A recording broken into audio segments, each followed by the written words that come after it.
Mondays with Myra. Live life forward and share wisdom back. Hi, and welcome again to Mondays with Myra. You will notice I'm a little bit hoarse because I've had some allergy attacks. See what I mean? I also have my little green shirt on because Father Ken is in Scotland. I mean, that's where he lives. And he's watching us, so I always want to say hi to him because he's really my best audience. So here we are with a new friend that I've known for many years. So she's not that new. But one of the things I admire so much about her, and you could hear people in the background, is her family. How much her family loves her, how much the family supports her, the values that she's brought them up with.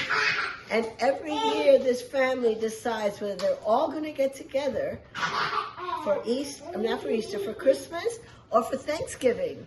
And they come, one daughter's in Tennessee, the other daughter is in Philadelphia, and then she's got them scattered in California as well. But they all go out of their ways to be with each other. There's never, I don't want to go if he's invited. Nothing like that. And I so admire it. And I'm sure there are other people here wondering how it is the best, you young ones that are watching, what is it that you need to do with your family? So 20 years down the line, they will all get together no matter where they are. And so, can you please tell us your name? Maria Cervantes. So Maria Mercedes Cervantes, I want to know what your thoughts are. How come you get your kids to come and be with each other and enjoy each other? I think that the most important is teaching them since they're small, when they're very small, to it's like first God, we always pray in the house. So that was very important to us. And then teaching them, like, even if their brothers and sisters made mistakes, that they have to forgive them and accept like the way that their brothers and sisters are, and always push them to be like close together, like to share their toys, everything they have, they share. And when the oldest one helped me change the smallest one's diapers, so they can be close to the baby. And that's a way that I thought, by sharing everything that we have, and for them to know that no matter what they did, any mistake they did, it didn't matter. They were still going to be loved and cared for. So they always had a family, no matter where they were or the mistakes they made. That's wonderful. And just to let you know that Maria has 7 children, and she's got them from mid-30s all the way down to teenager. So it's just wonderful to see that, to be a part of it.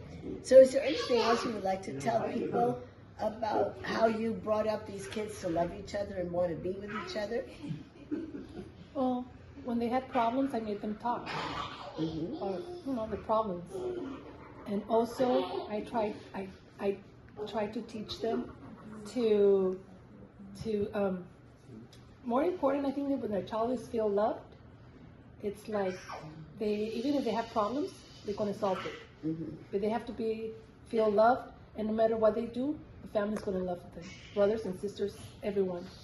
So I think that that's very important for them to feel love. I think that the love for God and for their family is very important. And it's like, I always make them share. Toys and everything. And like if one had $1, okay, now you have to buy something for your brother. So we went to the store, okay, you choose something for yourself, now get something for your brothers and sisters. So that's what I did when they were growing up. Well, it looks like that must be the one thing to do. I thank you so much. I don't know if you all noticed that Maria is a little bit on the shy side. Somehow or other, I corralled her to come and share this with all of you, and it's because I see it how it works in hers. Until then, we'll see you next week. Thank you for listening, and don't forget to push, like, and what's the other one that I have to push? Subscribe. See, eventually, even at 83, I can learn new things. So those of you who are sitting on your rocking chairs, come on, share your wisdom with the rest of us. Until next week. And I have yet another guest, and it is the daughter of Maria Cervantes, who was just our guest. And she is the youngest child and the youngest daughter. So welcome to Mondays with Myra. Could you please introduce yourself? Well, hi, my name is Natalie Velazquez, and as she said, I'm the youngest from my mother, Maria Cervantes. From, I think, 7 children, yeah. 7 children, the last you counted, right? Mm-hmm. Right, so this is a new generation.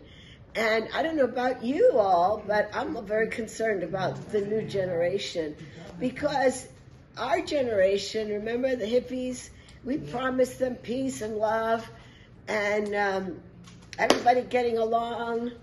And yet, here we are. Look at what's happening around us, around the world. And so I'm going to ask her a question is, how do you feel about the state of the whole country and maybe even in your own school, how people are not getting along or are getting along? What's really happening? Well, I can't really speak for my country, but I can speak for my school.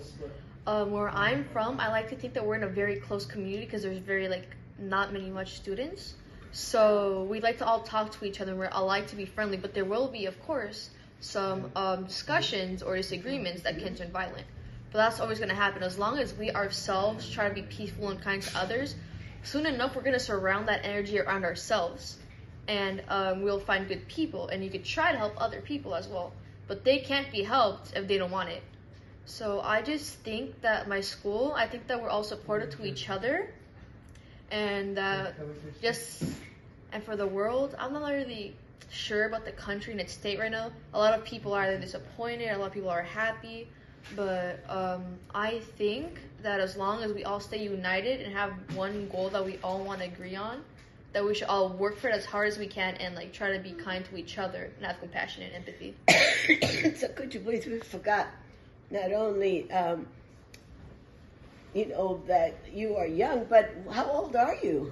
I just turned 13 in January 9. January 9th, you just turned 13. And the words of wisdom that are coming out of her mouth maybe have something to do with not only herself, but how her mother, whom I interviewed previously, how she brought her up to be loving and to be respectful and to give. Remember the $1?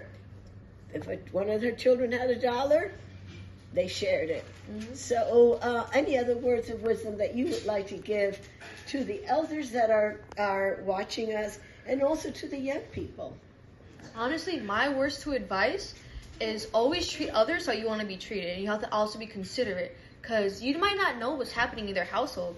You might not know what's happening behind all those closed doors. They might be going through something and you might know it. You might not know it, and if you're treating them wrongly, then they could feel some type of way, and that could escalate to something way worse, like suicide. So I think you gotta be really considerate and treat others as, you don't have to be friends with everybody, but you have to treat them with compassion and kindness. And that's about it. That's a big one, right? Compassion and kindness, coming from a 13-year-old. So when I say it, please remember that a 13-year-old also said it. Thank you so much for watching. And don't forget, press the like and subscribe button. Yes, subscribe. Don't forget to subscribe so other people can hear her beautiful words. Thank you very much. Thank you. Bye. Mondays with Myra. Live life forward and share wisdom back.